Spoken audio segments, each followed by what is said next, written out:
Magandang araw po muli sa inyong lahat. Narito na naman po tayo upang magbasa ng isang babasahin na may mensahe ng salita ng Diyos. Ito pong babasahin na ito ay pinamagatang Ano ang iyong buhay? Simulan na po natin. Sabi dito sa Santiago 4:14, sapagkat ano ba ang iyong buhay? Ito ay parang isang singaw na lumilitaw sa kaunting panahon at pagkatapos ay naglalaho. Isa pang talata, unang Pedro 1:24. Sapagkat ang lahat ng laman ay gaya ng damo, at ang lahat ng kaluwalhatian ng tao ay gaya ng bulaklak ng damo. Ang damo ay nalalanta, ang bulaklak nito ay nalalaglag. Ano ba ang ibig sabihin nito? Ano bang sagot sa tanong ng babasahing ito? Ano ang iyong buhay? Sabi dito sa talata, ang ating buhay ay parang isang singaw lamang. Ngayon, nakikita mo at sa kaunting panahon, mabibigla ka na lang, ay wala na. Diba? Maraming beses na tayong arang nagulat na isang kaibigan natin or kakilala natin na nakausap pa lang natin nung isang araw, nung isang linggo, nakarang buwan. Tapos mabibigla na lang tayo na, uy, wala na pala si ganito, wala na pala si ganon, namatay na pala siya. Ganon po kabilis ang buhay dito sa mundo. Hindi po natin alam kung kailan tayo babawian ng buhay. Kagaya rin po ng yung isa pang talata na inihintulad po ang lahat ng tao o ang laman ng gaya ng damo at ng bulaklak. Ang damo ay nalalanta at ang bulaklak ay nalalaglag. So anytime po, ang ibig sabihin po, parang bula o parang usok lamang ang ating buhay na nandito ngayon at sa ilang sandali lang ay mawawala na, pwede na tayong mamatay. Sabi dito, ang buhay ay tunay na walang katiyakan. Hindi natin alam kung hanggang kailan lang tayo dito sa mundo. Di ba? Hindi natin alam kung bukas, mamaya o susunod na linggo, kung buhay pa ba tayo. Maraming naghahangad ng mataas na pinag-aralan, mabuting gawain, maningning na kinabukasan, at naghahangad din na makamit ang pinakamarangyang bagay na maibibigay ng sanlibutan. Pinakamarangyang buhay o maginhawang buhay. Gustong magpayaman. Pero, hindi naman talaga masama yung mga bagay na yun. Pero, sabi dito, pwedeng sa isang iglap lang, ang buhay ay makitil. Pwede na. Bigla lang. Pag namatay na tayo, masusumpungan ng tao, masusumpungan ng isang tao na siya ay nasa kawalang hanggan. Dalawang lugar lang po ang pupuntahan ng tao. At pareho itong walang hanggan. Nung ligtas na ang isang tao, pupunta siya sa langit, meron siyang buhay na walang hanggan. Kung hindi siya ligtas, pupunta siya sa impyerno, walang hanggang parusa. Walang hanggang kaparusahan. Dalawang lugar lang pagkatapos ng buhay dito sa mundo. Pareho itong walang hanggan, walang katapusan. Sabi sa Mateo 16:26, sapagkat ano bang mapapakinabang ng isang tao kung makakamtan niya ang buong sanlibutan o ang buong yaman ng sanlibutan at maiwawala ang kanyang sariling kaluluwa. Ibig sabihin, mapahamak ang kanyang kaluluwa, mapunta ng impyerno. Ano ba ang silbi ng lahat ng yaman na yan? O ano ba, sabi dito sa talata, o ano ba ang maibibigay ng isang tao na kapalit para sa kanyang kaluluwa? Wala po. Wala pong sasapat na yaman. Wala pong sasapat na material na bagay dito sa mundo para kapalit ng ating kaluluwa. Hindi po mababayaran ng pera, ng magandang buhay, mataas na pinag-aralan, mga mabuting nagawa. Hindi po mababayaran ng ganun ang ating kaluluwa para mapunta ng langit. Gayunpaman, kahit na ang buhay sa lupang ito ay walang katiyakan, ang nais ng Diyos ay ibigay sa iyo ang isang buhay na may katiyakan at walang hanggan. Gusto niyang ipamahagi sa iyo. Gusto niyang tanggapin mo ang buhay na walang hanggan. Winika niya sa atin ang kanyang salita na ang buhay ay tulad ng singaw, ng usok. Sapagkat tayo nga'y nagkasala laban sa Kanya, ang ating ugnayan sa Diyos ay nabuwag. Kaya, darating ang time na tayo po ay mamamatay. Ibig sabihin, nandito tayo ngayon, gaya ng singaw, tayo ay mawawala, mamamatay. Dahil sa ating mga kasalanan, sabi sa Roma 3:23, sapagkat ang lahat ay nagkasala at hindi nakaabot sa kaluwalhatian ng Diyos. Nabuwag yung ating ugnayan o magandang relasyon sa Diyos. Hindi lamang ang pagkikipag-ugnayan natin sa Diyos ang nabuwag, kundi dapat pa nating pagbayaran ang ating mga kasalanan. Dapat nating pagbayaran yun. Dapat tayong parusahan sa ating kasalanan.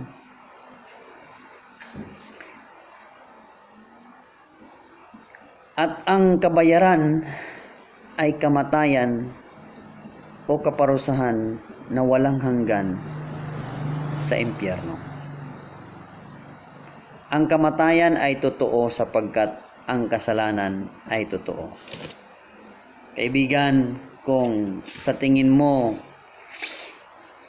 ay ikaw ay hindi naman masyadong makasalanan or hindi naman maraming nagawang kasalanan, mag-isip-isip ka po. Hindi po porke konti o marami ang kasalanan, kung konti lang ay baka pumunta ka na ng langit. O kung marami ay siguradong impyerno na. Hindi po ganun.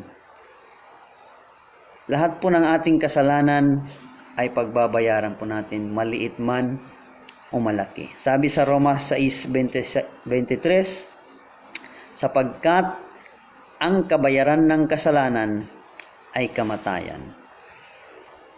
Bakit po namamatay ang tao? Dahil kailangan niyang pagbayaran ang kanyang kasalanan.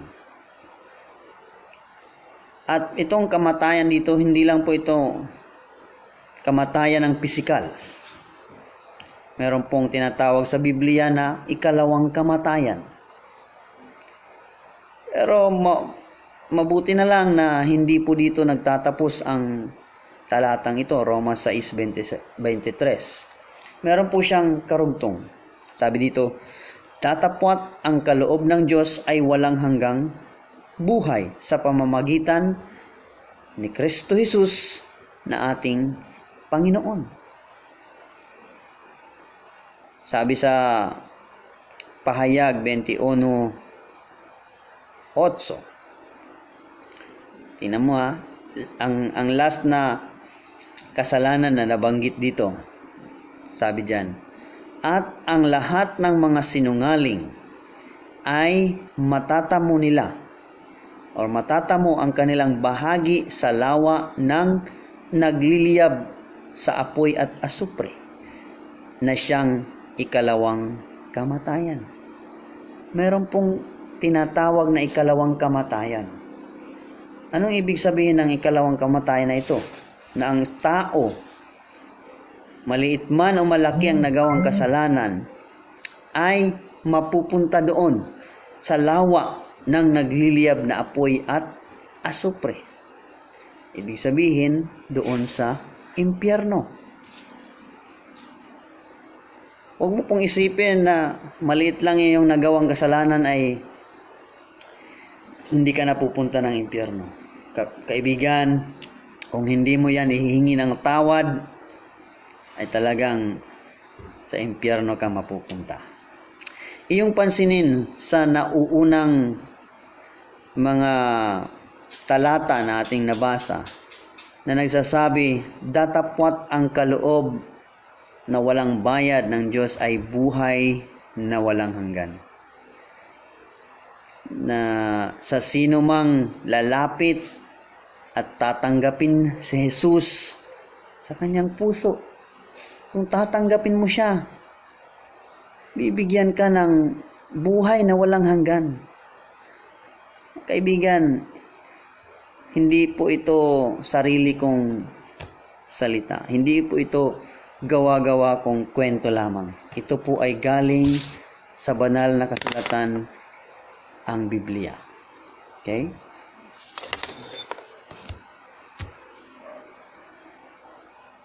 Kinikwento ko lang sa inyo o binabahagi ko lang sa inyo. Binabasa ko lang yung babasahin ito para sa inyo. Kayo po ay malaman ninyo ang tungkol sa kaligtasan.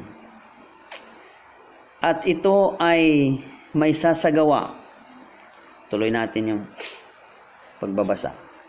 At ito ay may sasagawa lamang sa pamamagitan ng pananampalataya. Kaibigan, kung mananampalataya ka na si Jesus lamang ang tagapagligtas, si Jesus lamang ang makakapagpatawad ng iyong mga kasalanan, matatanggap mo po ang buhay na walang hanggan na yan. Pananampalataya na tanging si Jesus lamang at wala nang iba makakapagligtas ng iyong kaluluwa para mula sa pagdurusa sa impyerno. At siya lamang ang makakapagpatawad ng iyong mga kasalanan. Manalig ka, manampalataya ka, maniwala ka na kaya kanyang patawarin lahat po ng iyong kasalanan. Mula nang ikaw ay sinilang hanggang ngayon at hanggang sa ikaw ay kunin na ng Diyos. Lahat po yan ay kayang patawarin ng Diyos kung ngayon po ay hihingi ka ng kapatawaran. Manampalataya ka na kaya kanyang patawarin. Hindi tayo maliligtas sa ating mga mabubuting gawa, sa ating sariling mga mabubuting gawa ng ating relihiyon, o kahit ng ating sarili, di natin kayang iligtas ang ating sarili, sapagkat si Jesus lamang ang tagapagligtas. Si Jesus lamang po ang makakapagligtas sa iyo, makakapagligtas sa atin, kasi siya lamang po ang karapat-dapat na alay o sakripisyo upang mabayaran ang lahat ng ating kasalanan. Hindi po ang ating mga mabubuting gawa. Sabi sa Efeso 2:8-9, sapagkat sa biyaya ay naligtas kayo sa pamamagitan ng pananampalataya, at iyon ay hindi ng sa iyong mga gawa. ito ay kaloob ng Diyos, hindi sa mga gawa, na baka ang sinuman ay magmayabang. Alam niyo po, kung ang pagpunta ng langit ay sa pamamagitan ng mga mabubuting gawa, magpapayabangan po ang tao doon sa langit. Sabihin ng isa, nandito ako sa langit dahil nagpagawa ako ng mga kapilya, nag-donate ako ng lupa, tumutulong ako sa mga mahihirap, tumutulong ako sa mga nangangailangan, mga sakit na gustong magpa-ospital. Magpapayabangan. Sabihin naman ng iba, pinagawa ko yung classroom, pinagawa ko yung mga kalsada, kung ano-ano pa. Nag-donate ako ng malaking halaga. So, ganun po ang mangyayari. Magpapayabangan ang mga tao doon sa langit. Kung sa pamamagitan ng mabuting gawa ang pagpunta ng langit. Hindi po masamang gumawa ng mabuti. Ini-encourage pa nga natin yan sa lahat ng nananampalataya. Pero kung ang tatanungin mo ay paraan para mapunta ng langit, hindi po yung ating mga mabubuting gawa. Sa Juan 14:6 sabi dito, sinabi ni Jesus sa kanya, "Ako ang daan, ang katotohanan at ang buhay. Walang taong makalalapit sa Ama kundi sa pamamagitan ko." So, ano bang ibig sabihin ng Panginoon nang sinabi niyang ako ang daan? Ibig sabihin, ang daan papunta ng langit. Hindi sinabi na ako ang isa sa mga daan. Maliwanag po dito sinabi, ako ang daan. Ibig sabihin, siya lang ang ating kailangan, o yung kanyang ginawa doon sa krus, pagkamatay, pagbuhos ng dugo, pagkalibing at pagkabuhay na muli, yun po ang ating kailangan. Yun po ang ating kailangan panampalatayanan, yung ginawa niya. Kasi siya nga yung daan patungong langit, patungong buhay na walang hanggan. Habang buhay pa po tayo dito, matatanggap natin ang buhay na walang hanggan. Kung ikaw po ay mananampalataya. Yung napakinggan at ikaw po ay maniniwala. Tuloy natin. Dapat nating alalahanin ang pag-ibig ng Diyos sa atin na nagsugo sa kanyang bugtong na anak upang mamatay sa krus sa ikaliligtas natin sa ating mga kasalanan. Siya po yung umako sa ating mga kasalanan. Lahat ng kasalanan ay inako ng Panginoon. Ang sa atin na lang ay manalig, manampalataya sa kanyang ginawa, sa kanyang natapos ng ginawa. Kaya nga sinabi niya doon sa krus, nung malapit na siyang mamatay, it is finished. Naganap na. Ibig sabihin, lahat po ng kailangan na gawin para sa ating ikaliligtas ay ginawa niya na. Ang sa atin na lang tanggapin siya bilang ating tagapagligtas at magsisi ng ating kasalanan. Yun na lang po. Manalig tayo sa daan patungong langit na si Jesus. Kung ikaw lamang ay magtitiwala sa Kanya, ipahahayag ang iyong mga nagawang kasalanan at ihingi sa Kanya ng kapatawaran, siya ay nakahandang patawarin ka at pagkalooban ka ng buhay na walang hanggan. Alam niyo po, isa pang pwedeng makahadlang ay baka sabihin natin, ay napakalaki na ng aking nagawang kasalanan. Hindi na ako kayang patawarin ng Diyos. Nagkakamali ka po, kaibigan. Walang kasalanan na hindi kayang patawarin ng Diyos kung pakumbaba ka, nahihingi ng tawad, taos sa iyong puso. Walang kahit isang kasalanan na hindi niya kayang patawarin.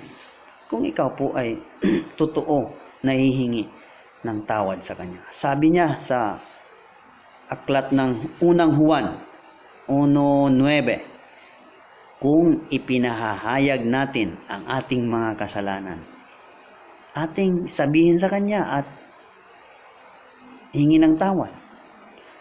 Siya ay matapat at matuwid upang patawarin tayo sa ating mga kasalanan at upang linisin tayo mula sa lahat ng di pagkamatuwid. Linisin tayo sa lahat ng ating kasalanan.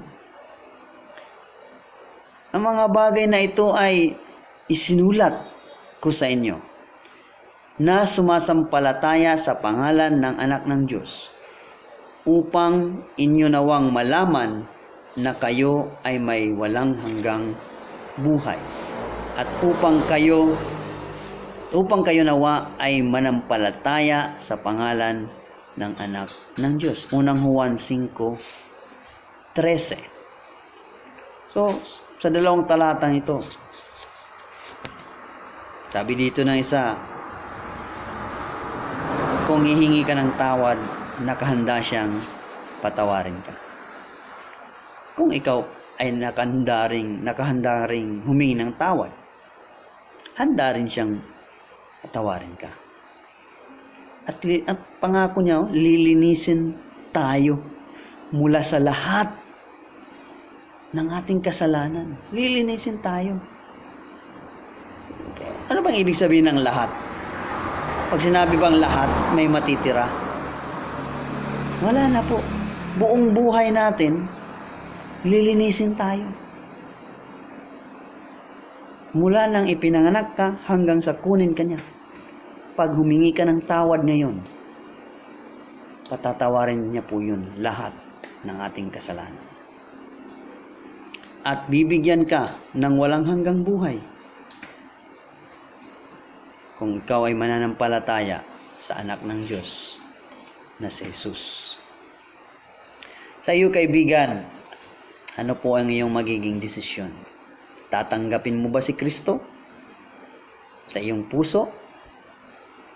Pananampalatayanan mo ba siya? Mananampalataya ka ba sa Kanya bilang tagapagligtas? Pwede mo itong maisagawa ngayon. Kung nais mo siyang tanggapin, diyan sa puso mo, pwede kang manalangin ng kagaya nito. Guide lang po ito. Pwede mong kausapin ang Diyos sa pamamagitan ng guide na ito na panalangin. Sabihin mo, Panginoong Jesus, alaman ko na isa akong makasalanan at nakatakdang mapunta ng impyerno upang pagbayaran ang aking kasalanan at parusahan sa aking mga kasalanan. Sabihin mo ito ng galing sa iyong puso sa Panginoon. Humingi ka ng tawad. At sabihin mo, lumalapit ka at buong pagpapakumbaba na inaamin ang pagiging makasalanan. At ihingi mo ng tawad. Sabihin mo, aking pinagsisisihan ang aking mga kasalanan at binubuksan ko ang aking puso. Natanggap kita na aking tagapagligtas at Panginoon sa pamamagitan ng aking pananampalataya. And then, yun, sabi mo, patawaran niyo po ako sa aking mga kasalanan. Pwede ka rin magpasalamat. Maraming salamat po sa kapatawaran ng aking kasalanan at sa paglilinis sa akin mula sa aking mga kasalanan at sa pagkakaloob mo sa akin ng buhay na walang hanggan. Yun, sabihin mo sa Panginoon na taos sa iyong puso. Alam naman natin na lahat ng bagay ay hayag sa harapan ng Panginoon. Wala tayong may tatago sa Kanya. Kung sasabihin mo ang mga salitang ito na hindi totoo sa iyong puso, malalaman at malalaman niya yun. Ikaw pa rin ang kawawa. Kasi kahit sabihin mo ito ng paulit-ulit, kung hindi galing sa iyong puso, pupunta ka pa rin ng impyerno. Pero kung sasabihin mo ito ng galing sa iyong puso, tiyak po ang pangako ng Diyos na patatawarin ka sa iyong kasalanan at ikaw ay bibigyan niya ng buhay na walang hanggan. At kung nais mo pa marami pang gustong malaman tungkol sa Kanya at sa Kanyang salita, pwede ka pong mag-message sa akin. At kung ano po yung mga katanungan para tungkol sa kaligtasan at matiyak ang kaligtasan, kami po ay nagagalak na abutan ka ng iba pang mga turo mula sa salita ng Diyos. Muli, maraming salamat at magandang araw. God bless.